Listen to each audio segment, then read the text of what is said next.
গরম গরম কড়াইশুটির কচুরি আর আলুর দম রেডি।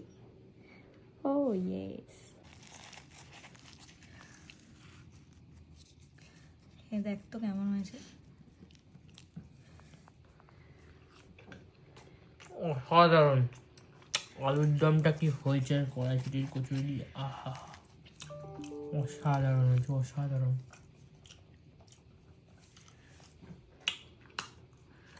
ও দারুণ দারুণ দারুণ। তো তুই যে এতগুলো নিয়ে বসেছিস, তুই কাল জিম যাবি, তো কি লাভ হবে তোর জিমটা গিয়ে? আরে ডিম তো করবো, আলুর দম আলাদা জিনিস। এক কড়াই আলুর দম বানাতে বলেছে, 10 পিস বানাচ্ছিলাম, 38 পিস আলু কেটেছে, ও কেটেছে আলু, তাহলে 38 পিস ও দুদিন ধরে নাকি খাবে। তো এই আলাদাই জিনিস। এখন ডিনার করবো। দেখেছ, বাড়ির কড়াইশুটির কচুরি হলে এরকম ভর্তি ভর্তি পুর থাকে।